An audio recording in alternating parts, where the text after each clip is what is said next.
الشيطان الرجيم. بسم الله الرحمن الرحيم. وإذا سمعوا اللغو أعرضوا عنه وقالوا لنا أعمالنا ولكم أعمالكم سلام عليكم لا نبتغي الجاهلين.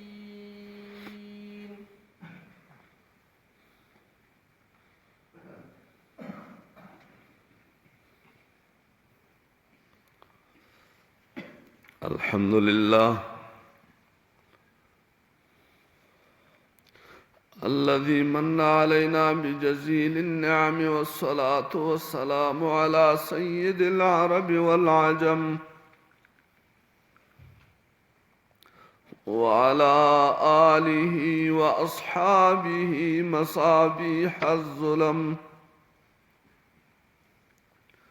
أما بعد فأعوذ بالله من الشيطان الرجيم. بسم الله الرحمن الرحيم.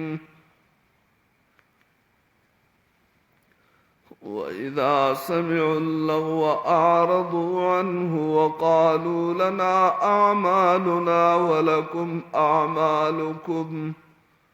سلام عليكم لا نبتغي الجاهلين.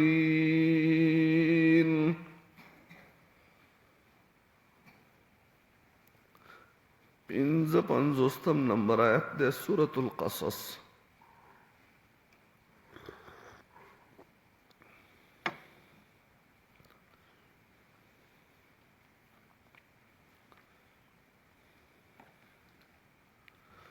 داود کی دو چل منگز دکو چاچا پہ عمل کرے دے. جزاکم اللہ احسن الجزا. اللہ پاک دے خپل دربار کے قبول کیے. یو سنت قدر بمنگ لال راشی چکل زمنگ دا سترگی پٹی شی او آغا حقیقی سترگی کولاو شی دا اللہ مخی تودریگو. امنگ دا نبی کریم صلی اللہ علیہ وسلم خسته مبارک سنت آغا دا خپل سینی سره لگولی خپل دا زړه سره لگولی او دا غی سره محبت کړي. یقینا دا دا کامیاب راز ده. تاسو دا تبلیغانو نه بار بار دا خبر اوره چې دا نبی کریم صلی اللہ علیہ وسلم پا مبارک و سنت و طریقو کی دا دوارو جہانو دا کامیابی یقین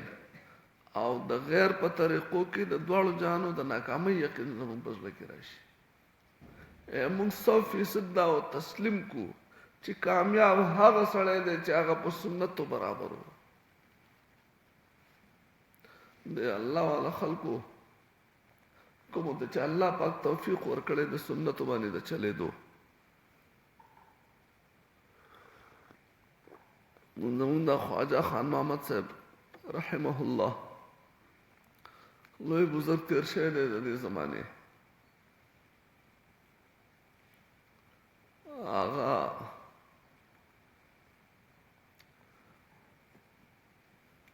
چې کې ورله خادم چینی واچوله یا د شوګر هغه ګولۍ وه څه شی پکې واچوه بیا پکې چمچ وهله. تاسو ټول ما ته ګورئ چې دی که نه دې کې پکې چینی واچي بیا چمچ وهي. چمچ سړی داسې وهي که نه عام قانون داسې دی که نه. هغه ورته وایي بدقسمته بدقسمته ښي طرف باندې وهه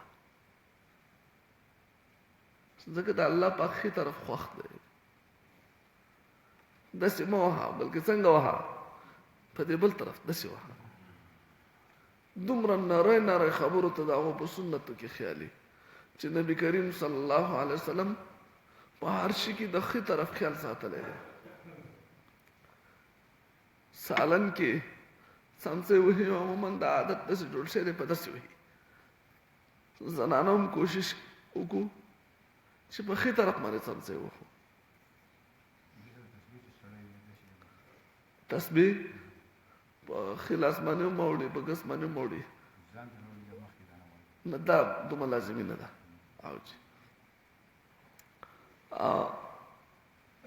خو د ښې طرف چې دی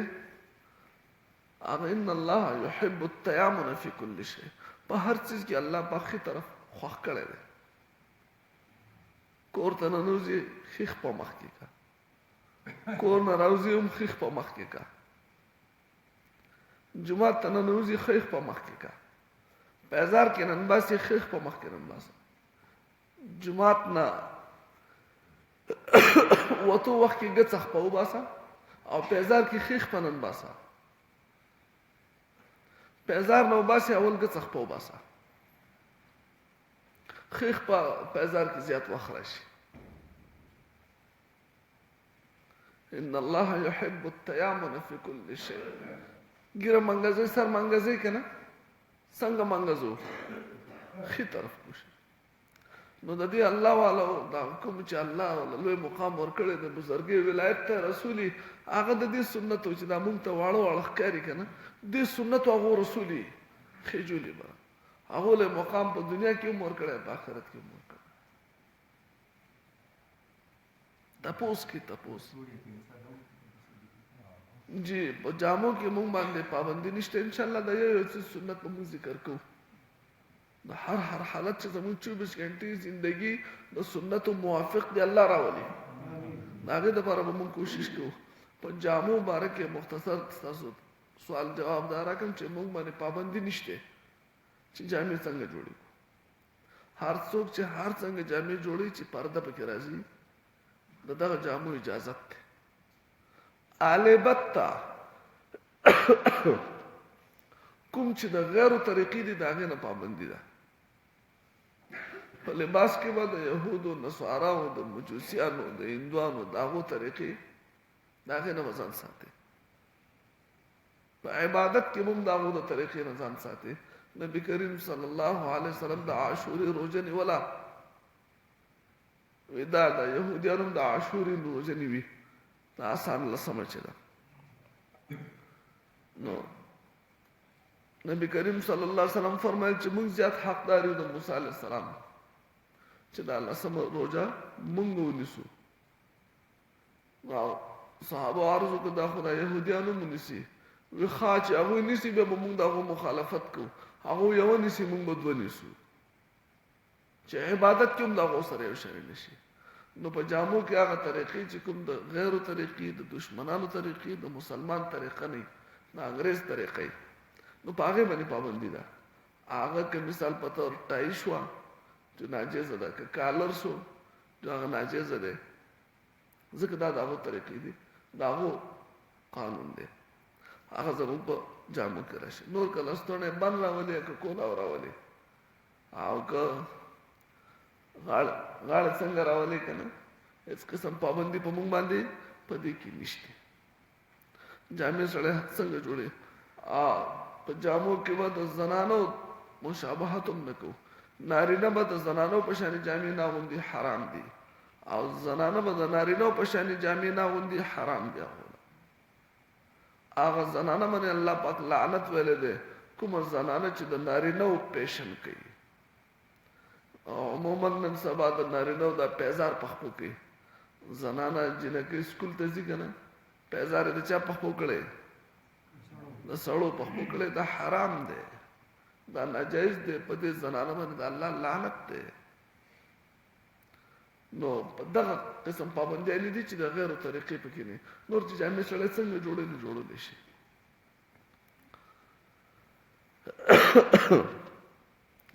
د اوده کېدو سنت الله دې موږ له دا طریقې په عمل کې راولي. یاد خو موږ ته شوي چې څه ملم به څنګه او زړه کې به دا راولو چې په دې طریقه باندې معمولي دا به ځان ته وړې نه ښکاره کړو. ګورې دا موږ الله ته رسوي په دې طریقه باندې ځکه څه معلوم چې الله زما سره محبت وکړي او زه به انشاءالله د دې سنت په وجه باندې د نبي کریم صلی الله علیه وسلم سره په جنت کې یو ځای یم. دا زما د محبت ثبوت دی. لکه یو سړی پلار ته وایي زما ته ډېر خوښ یې خو خبره دې یوه نه منم زما تا سره ډېره زیاته مینه ده. چا ته وایي؟ پلار ته. انتهایی محبت مې ده تا سره خو چې ته کومه خبره کوې نو زه هغه نه منم. که وی نه دا خبره په خولې باندې وی نه خو چې پلار ورته کومه خبره کوي دی مني نه ستاسو زما د وخت فکر دی پلار به د دې بچي په دې خبره باندې یقین وکړي چې د ما سره مینه ډېره ده دا خو زما دشمن دی دی خو دا نور لا خامخا یو نیمه خبره زما واورې دی خو زما خبره خو چې زما د خولې نه وځي دی وځي نه منم نه کوي چې زه ورته څه وایم هغه نه کوي دغه شان زموږ ستاسو د نبي کریم صلی الله علیه وسلم سره محبت شته که نشته لکه د خپل مال او د خپل بچو د دې نه زیات دی که نه دی لیکن خبره یو نه منو سنت یو نه منو طریقه یو نه خپلو زموږ خپلې طریقې ډېرې دي زموږ خپلې طریقې هغه ډېرې دي څه ښایسته مثال چا ورکړ که نه چې مونږ د الله او د الله د رسول خبره واورو په هغې باندې مونږ ټول عمل ته تیار یو که نه یو که نه الله دې مونږ تاسو تیار کړي ذهني طور خو تیار یو که نه چې د الله خبره ده بلکل منم به د نبي کریم صلی الله علیه وسلم سنت دی بلکل به منم داسې ده که نه د دې باندې یو ملګري مثال پیش کړی دی څه ښایسته د عقل خبرې پکې ولیکي که نه یو استاذ ماشوم ته وایي چې بچیا حساب ورته ښایي د ریاضي نه ده میتس دا ورته ښایي بچیا دوه او دوه څو شي دوه او دوه دا ورته ښایي چې دا جمع حساب ورته ښایي چې دوه دا شوې دوه دا شوې نو دا څلور شي ښه چې هغې څنګه څلور شي وی ګوره دا دوه شي مثال په طور تعالی زه دوه کمترې راکړمه څو کمترې راکړمه دوه کمترې او بیا دله دوه کمترې نورې راکړمه دا ټولې به څو شي هغه وي پنځه څو شوې پنځه وی نه که نه بچیه ته ورته غوږ کېږده ماشوم دی که نو بیا وی ګوره دا دوه پنسلې دي دا ما ته الله کړې اوس مې دا دوه پنسلې نورې راکړې ټولې څو شوې وی څلور وی دقسې چې استاد خوشحاله شو چې بچی پوه شو که نه وی اوس ووایه تا له زه دوه کمترې راکړمه او بیا دله دوه کمترې نورې راکړمه ټولې به څو شي وی پنځه څو به شي پنځه استاد د غوسې نه پاڅېد چې عجیبه شی چې دوه او دوه پنسل یو ځای شوې هغه څلور شوې چې دوه کمترې او پسې دوه کمترې نورې یو ځای کړم نو هغه پنځه شي وی نه جي استاد جي یو ما سره شته وي یو کمتره ما سره شته یو هغه شوه څلور تا راکړل نو پنځه شوې که نه داسې زبردست مثال یې ورکړه د څه شي دپاره چې زموږ سره کور کې خپله یوه کمتره هم شته ګورې موږ دې ځای کې سنت زده کړو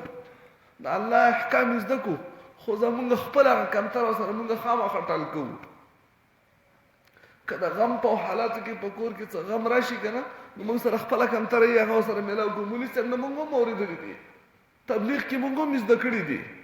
خو خپله یوه کمتره موږ سره ځانه شته هغه تاسو وګورئ په ودونو کې موږ ته پته لګي چې ډېر کارونه موږ د خپلو کمترو هغه کوو که نه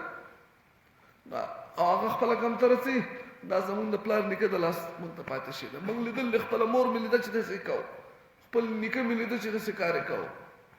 حالانکه هغه به په کوم نیت باندې کړی د پلار نیکه او د هندوانو د رسمونو یو رواج او پخوانۍ یو طریقې هغه کمترې موږ کره کور کې پرتې دي نو د مولي صاحب خبرې او د امیر صاحب خبرې او د تبلیغیانو خبرې په خپل په سر و چشم ډېرې ښایسته خبرې دي خو خپل له کمترې نه به کې نه قلاریږو هغه پکې خامخا تاسو سوچ وکړئ کور کې ډېر کارونه به زموږ د سنت دي تپوس ته کې دا کار ولې کوئ الله اکبر تاسو ته وایم هر ځای کې ده د خپل معاشرې خبره کومه زه کور ته لاړم ما مور صاحب چې وفات شوه دننه لاړم کفن کړې ده چې ګورم په دې کفن باندې له پاسه چوړکۍ پرته ده چوړکۍ پرته ده چوړکۍ نه راوسته مې دا ولې ایښې ده د دې د ښودو بل ځای نه دا هغه کمتره وه څه شی و ما ته خدای یو دی د دې کمترې پته نه وه چې دا لکه ذهن کې مې هم داسې نه وه چې داسې هم یو رواج یو رسم شته خو چار طرف ته یو څوک زنانه به راغلي که نه مشره به څوک راغلي جاغي دا پکې خي دا پکې څه شي خي چوړکې دا خپل کمتري چې دي کنه چې دا غنه موږ خلاص شو الله او د الله رسول خبرې موږ له پوره دي هغه څه کوي نه دي کوم حالت زمون پرې خېله الکه غسل خانه ته تلو طریقه موږ ته خود الله چې غسل خانه ته ځي ورته څه بځي ښا خپل کوم مخ کې کوي دعا به کوم یو وای کینه بالته څنګه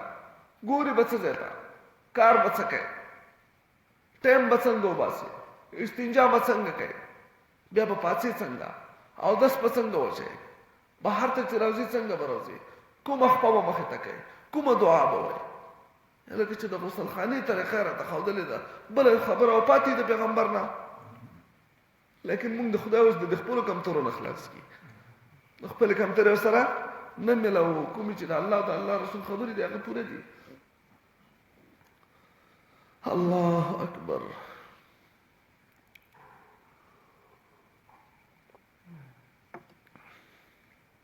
د دې کسانو صفات ذکر کړي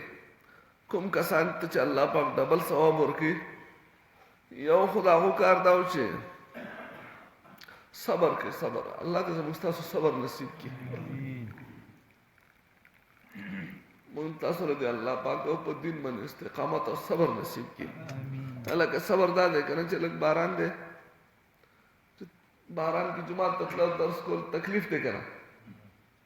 اکاسو دې خیال کنه تکلیف دې باران دې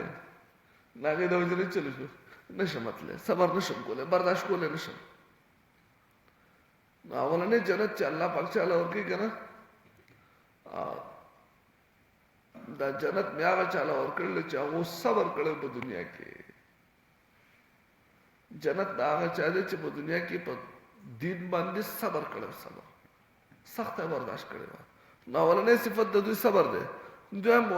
یدرؤون بالحسنه السیئه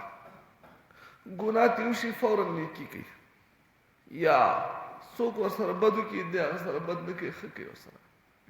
دا مثال وکشه دی دا مثال زمونږ د معاشرې نه اسلامي معاشرې نه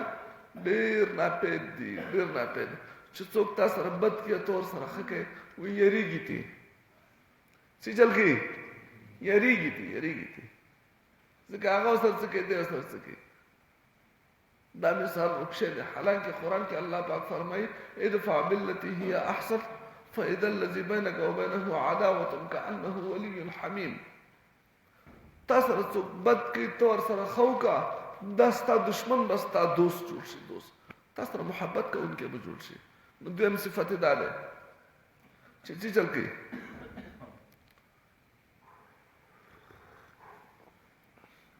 د نیکۍ د بدۍ په مقابله کې نیکی کوي چا وسته کنځل وکړو او د هغه ته چې الله دې ته هدایت کړي هغه ته کنځل کې دی ورته څه وي الله دې ته هدایت او بل صفت ذکر کړي د سره چې کوم مال الله ورکړي دی هغه نه د الله په نوم باندې مال ورکړي د الله په نوم باندې خرج کړي الله دې موږ تاسو متصدقین جوړ کړي چې د الله په نوم باندې څه ورکو خپل مال ورکو هر چاله الله پاک څه حصہ د مال ورکړل کنه دا ورکړي لا ټول ستانه ده دغه د غریب وګوره محتاج وګوره وګي وګوره بربند وګوره قرضدار وګوره کړه غنه دا آمدن کم دي چې کسان وګوره کور تلاړ شه او هغه پټ ورکا بل صفت ذکر کوي وای دا سمع اللغو کله چې دی واوري بے فائدې خبره بیهوده بکواس خبرې واوري څو خبرې کوي او د بکواس خبرې کوي فضول خبرې ورته کوي غلط خبرې ورته کوي بے ډنګ خبره ورته کوي بے بنیاد خبره کوي اعرضوا عنه نو دې دا غنه مخ اړي هغه نه مخ اړي هغه ته د دلایل هغه پر زور نه ورځي چې جامې درانه کما ته ما پیژنې نه سړی چې شي ته تکه دل ناراضي مدرسې مخ ته په سترګونه دې دل قرآن ترجمه نه خبره مون ترجمه دل ناراضي جمعه ته دې ته به دا قسم خبرې کې به زما مخ کې نه نه نه نه اعرضوا عنه مخ اړي دا غنه هغه سره په دې کې انخلی نه د جاهل سره په مسلو کې انخلی نه جاهل خبره کې او تاغله دا غشنه جواب ورکړو په دواړو کې څه فرق پاتې شو خو دواړه جاهلان دي که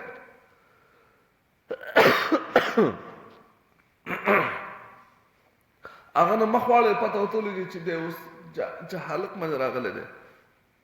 نو وقالو دوی لنا اعمالنا زمون عمل زمون د پاره ده ولکم اعمالکم تاسو عمل تاسو د پاره ده کتا استاد عمل فائدہ بستای او زما د عمل فائدہ بزمای الکا یو سړی هغه بلته وی چې خپل کیته ته کنزل وکړو هغه ورته وی الکا هغه خو زه په غشي وشته ما خو زه خطا شوم داغه نه خطا شوم تا هغه غشه زما طرف ته نیر کزې دی پیوشته وشته هغه ما خو چې هغه وشته مونږ هغه نه خطا شوم زکه هغه خبر کوله په ټیم کې خو ما نه دا اورېدلې کړه تا دا کمال وکړو الله تعالی دې بدله درکړي ډېر ښه کار دی وکړو چې څه چل وکړو هغه غشه دې هغه د لاس څخه زما طرف ته نیر کزې دی پیوشته مې لوی کار دی وکړو دا بل خبر راوړي کنه بیا چې هغه خپل هغه چې کنزل وکړو زغله شوم هغه به د خپل عمل جواب ورکړي زه به د خپل عمل جواب ورکوم یو سړی جهالت کوي هغه به د جهالت جواب ورکړي زه صبر کوم زه به د صبر جواب ورکوم زه جهالت کوم زه به د جهالت جواب ورکوم الله لنا اعمالنا زمون عمل زمون د فائدې د پاره دی ولکم اعمالکم تاسو عمل تاسو فائدې د پاره دی سلام علیکم سلام دی بتا سبحان بس السلام علیکم لاړم چې خپانه شي تاسو نور باس کول نه غواړم دا د نیکانو بندګانو الله چې چاله ډبل اجر ورکړي دا د کسانو صفات دي چې جاهل سره خلی نه ته وګوره چې د جاهل خبر اخلاص شته لا نبتغي الجاهلين ز جاهلانو سره نن خلم لا نبتغي الجاهلين زد جاهلانو سره نن خلم دا بل صفت ده واذا سمعوا اللغو کله چې واوري دوی بے فائدې خبره اعرضوا عنه نو مخواړي داغینا وقالوا ويدي لنا اعمالنا زمون عمل زمون د پارا ولکم اعمالکم تاسو عمل تاسو د پارا سلام علیکم سلام دی پتا سو باندې لا نبتغي الجاهلين مؤمن خلود جاهلانو سرا اللهم صل على محمد وعلى وسلم ربنا اتنا في الدنيا حسنة وفي الآخرة حسنة وقنا عذاب النار الله پاک د نږدې او لرې تمام مردگانو بخي الله موږ ټول ته هدایت نصیب کړي الله دغه مردگانو پسماندگانو ته صبر جمیل ورکړي الله پاک ستا په هیڅ نه کیږي الله هغه ته د قبرونو جنت ته باغونو باغ جوړ کړي الله پاک تقصیرات معاف کړي الله درجات بلند کړي الله موږ ټول زمون د ټولو خاتمه په ایمان کې الله قرآن سنت باندې عمل کول موږ ته آسان کې الله اول موږ ته زده کول آسان کې الله بیا عمل کول آسان کې الله بیا بل ته خوده آسان کې الله اخلاص پیدا کې الله ستا رضا نصیب کې الله ګناه نه موږ بچ کې الله نیکه توفیق ترا کې الله د دنیا کې مشلم ګړي هغه ته پوره کې الله ضرورتونه دي غیبونه پوره کې الله بیماران دي صحت ورکړي الله پریشان حال دي پریشانی په خوشاله بدل کړي الله تکلیف زده دي الله تکلیفونه دي په خوشاله بدل کړي الله یا الله پاکا کوم کسان بیا اولاد دي نه صالح نه اولاد ورکړي الله کوم کسان اولاد شته د مور پلار د پاره د دنیا د آخرت د خیر ذریعہ جوړ کړي الله پاکا څوک تندست دي الله فراخي نصیب کړي الله څوک به روزګار دي حلال روزګار ورکړي الله او دین ته فارغ کی الله یا الله مونږ ټول په دین باندې د عمل توفیق راکړي الله د نبی کریم صلی الله علیه وسلم خسته سنت هغه باندې مونږ له عمل توفیق راکړي الله غیر طریقې مونږ ته بد ښکار کړي الله هغه